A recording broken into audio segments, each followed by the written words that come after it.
Merry meet witchlings, and welcome back to my channel. It's the Twisted Witch Midnight Moon Song here, and today I'm going to talk to you about astrological witchcraft. You'll notice the background behind me. It is in fact my job, my workplace, because my husband and I have one car, just one. So we have to kind of share the car, and I don't really drive, so he takes and drops me off and goes to work, and I don't clock on until a lot later than he has to. So, and it's easier this way. So I'm usually at work a lot earlier, and now I have time to just kind of sit back. I usually bring my computer, and I felt it was a nice time to record a video today. And I'm going to talk about astrological witchcraft because I'm not going to say any names, but I had a little conversation. I really wasn't in the conversation. I was kind of reading it secondhand, between some people who were interested in astrological witchcraft, and most of them were baby witches, or they were not even in witchcraft but really wanted to start out because they find astrological stuff really interesting. And I noticed there's a lot of misconceptions and misunderstandings about it in general, and so I kind of wanted to I'm adjusting the camera. I kind of wanted to go over that and what it entails and what it doesn't, because I do feel like among the newbie witches out there that there is a lot of things that some might have trouble getting, especially now since there's like a buttload of information that can be going around, and there's lots of people that unfortunately like to throw out lots of false information just for the sake of throwing out false information to kind of confuse everyone. They think it's cool, they think it's funny, but whatever. Now, to start off, I practice a lot of astrological magic in my craft, but I consider myself a hedge witch. I do use astrological stuff, but overall, I am a hedge witch. And just like any other craft, astrological craft will vary and be different for each person because it is a more unique path. There is a set base of rules, but there's also a very big window that people can kind of go through and kind of manipulate and control. I don't mean that like physical manipulation, like you're manipulating energy and controlling people or anything like that. I mean that there is an area of building where you have to kind of construct your own basis based on yourself and your own works and practices and thoughts and feelings. Because astrological magic and practice is an umbrella term. It's a big umbrella for a lot of smaller things. And a lot of people, what I noticed was a complete misconception that it just has to do with the zodiac, and I'm not sure why that's a misconception, but it is. It's not just the zodiac. You don't have to know every single zodiac sign and everything about it and all the correspondences to it and whatnot to be considered an astro witch or an astrological witch. You don't need to know any of that. Astrological is anything that has to do with the heavens. You have your sun magic, your moon magic, star magic, and star magic includes constellations, individual stars. It can include your zodiac sign if you choose to, but zodiac I kind of set separately. Because for me, yes, the zodiac signs are made in the stars, but not everybody uses them with their constellation. A lot of people use them just simply as a way to kind of figure out more about themselves. That's how I use them. I've never used the symbols for any of my zodiac in any way magically. I've just used it as, oh look, this is what I am. I've looked at the correspondences and stuff of it, but that's not really astral, because again, I'm not using the constellation. If you're using the constellations of your zodiac sign, then it comes into the astral magic. But just because you know your zodiac sign and you use the symbol doesn't really necessarily mean it's astral magic. It is the placement of the heavens, which is where I think a lot of people automatically assume, oh, it's astral. But if you're not using the heavens, your magic with it, if you're just knowing it to know it, it's not really astral. It's just knowing it. Like, anybody can look at the moon and be like, oh, that's the moon. Does that mean they're using astro magic just because they know what the moon is? No, it doesn't. Same thing with constellations. Just because you know what a constellation is, you can pick out a constellation. So if you're not using it in your craft, then it's not technically astral magic. You're not actually using it for that. And that brings me to what the other pieces of astro magic are. Like I said, astro magic is an umbrella term that encompasses several things. And like I said, moon, star, but there's also planetary magic, there's lone star magic, constellation magic, and there's more intricate stuff like comets and asteroids and other galactical bodies that are out there in space that go beyond simply planets and stuff, and planets and stars. There's different galaxies out there that have different formations and stuff, and some people like to call on those powers from that far away. I don't, but they do, and that to me is pretty cool. Now, how can you do astro magic? What are some things you can do?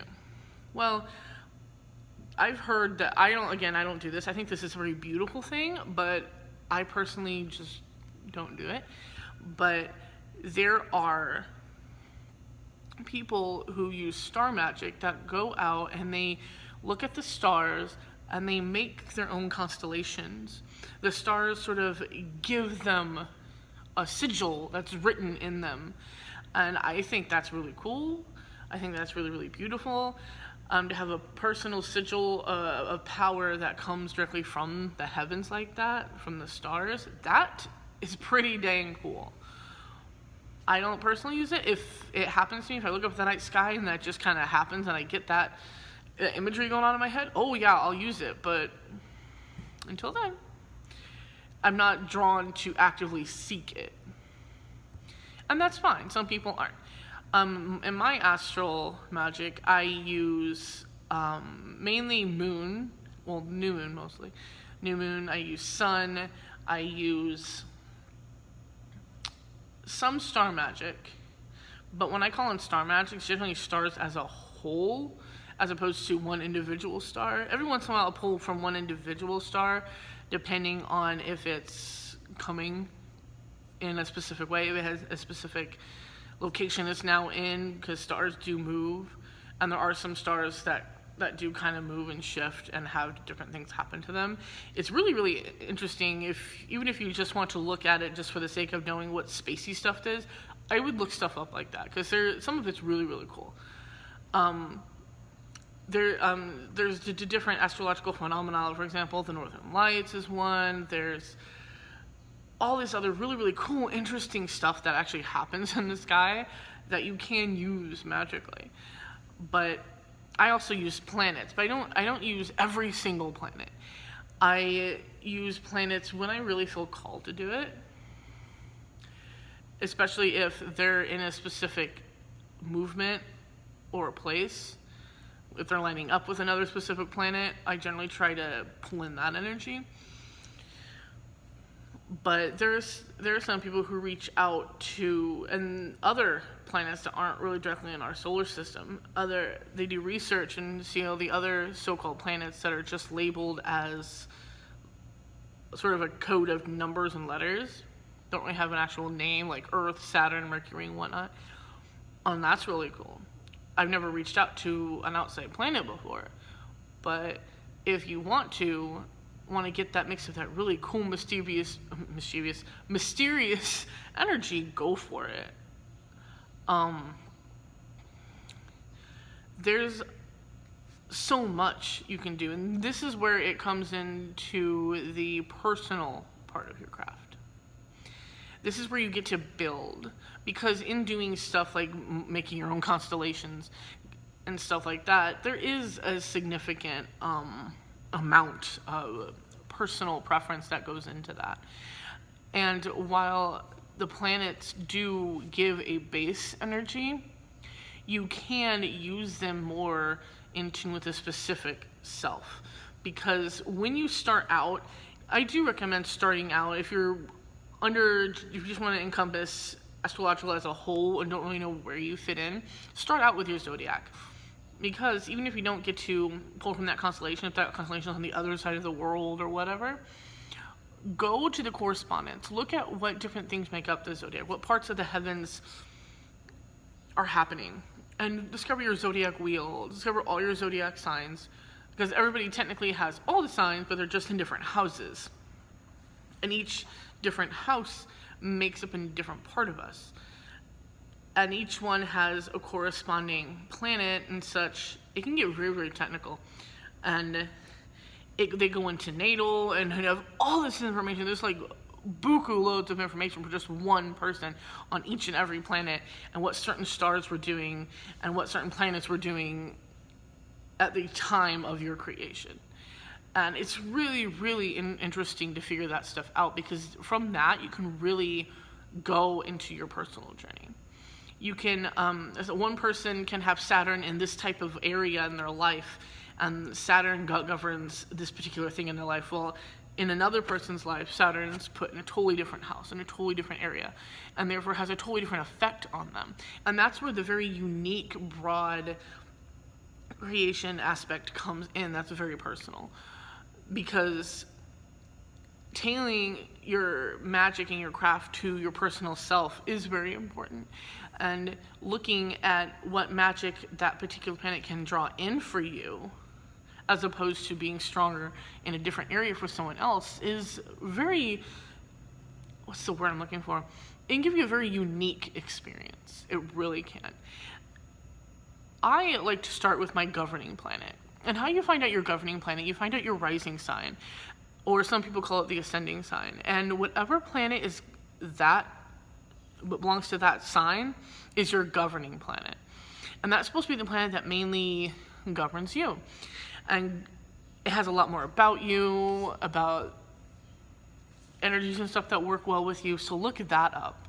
And don't look it up simply as, oh, it's a guardian sign. Look it up as a governing sign, as your governing planet. And look at everything that has to do with that planet, and all the information on that, and start there. And then start trying to pull energy from that planet, because that planet is yours. So your energy works best with that planet. And when I say planet, I know some zodiac signs like Cancer and Leo have the sun and the moon, which are technically not planets. But just for the sake of the video, we're going to call them planets for now. Understand that each one also generally has a type of masculine or feminine energy. And feminine doesn't necessarily mean female, and masculine doesn't necessarily mean male. You can have a masculine woman and a feminine man. Understand that before going into this. It's very important, because a lot of planets deal with that type of energy. Feminine energy is more introverted, it's more soft and fluid, it's more about your intellectual self and your emotions, whereas masculine energy is a lot more about your physical self and your physical emotions. And yes, they are different. They're emotions overall, but there are physical emotions and emotional emotions. I know it sounds weird, but just go with it. Do more research on that alone, and in the feminine and masculine energy if you're not very into on that topic. And to understand that fully before you go into planetary work in general, because astro work at all, because most astro work, a lot of it, not like I said most of it, but a lot of it does have to do with the feminine and male energies. And it's best to get a full grasp on that and understand that fully before you go in, just for the sake of everything. And who knows, you might move away from planets and stuff and other things that work with the feminine and masculine energy, and that's fine. But when you're starting out, it's a good place to start. It really is. And when you know your planet and know the energy that comes from it, and know its place, where it was when you were created and everything. I have something on my nose that I didn't realize was there. Oh well. But knowing that can really put you in the area you want to start with. Because let's say my ruling planet is Mercury. I know, it's funny. And every time Mercury goes into retrograde, I feel it just like everyone else, but it doesn't seem as as bad. I usually can just kind of, it's never to the point where I'm like just so stressed out. It's usually I can just like kind of push it aside, be like, okay, I'm done with that now, and move on with my life. And that's always been kind of weird because I see people all around me like fucking melting and going, oh, Mercury retrograde, and I can't do this because Mercury's in retrograde. And I'm like, can't you just like push that aside and just kind of keep going with it? And I guess they can't for some reason, but I can. And then I learned later that Mercury is actually my governing planet, and I was like, oh, okay, that might make sense. But I did research on that, and you'll find a lot of things in common with yourself from that. And it can get, for me at least, it was kind of like too low, because there's a lot of things that Mercury corresponded with, and not just in a basic sense, but in a universal sense, that of where it was, what it was doing, and what it means in certain areas as opposed to others and such. I did all that research on that. And yes, to begin astrological magic, there's a lot of research involved, unfortunately, but I promise you it's all worth it. Because the astrological fingerprint that you are, and that everyone is, you are your own astrological fingerprint, or you have your own astrological fingerprint. And if you want to use that in your craft, that's very, very good. It's very, very good to tailor, something to you, and to be a very unique you. And that's wonderful. That's absolutely wonderful.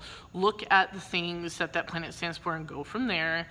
Do little things to bring up yourself into that, and move from planets into the stars and wherever you want to go after that. Also, quick disclaimer, I know some people consider weather magic a part of astrological.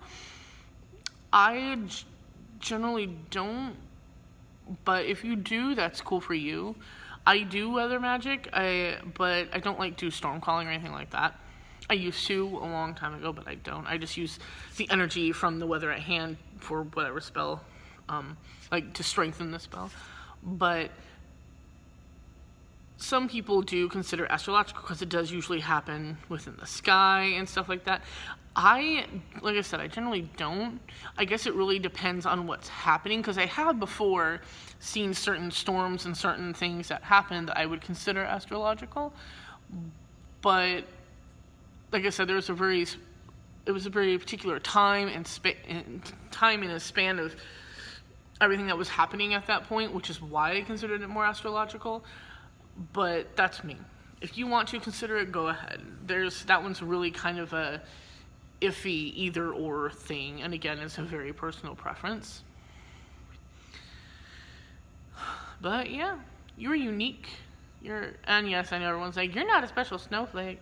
And none of us are really special snowflakes. We're not that different, but we are unique, just like our fingerprints. You have your own astrological fingerprint, and if you want to start astrological magic and use that as to impact your craft, all the more power to you. Well, that's all the time I have for today. I thank you for joining me. Leave a like, comment, and subscribe. Ring that notification bell. Let me know what astrological practices you do down in the comments below. And I will see you all next time. Blessed be.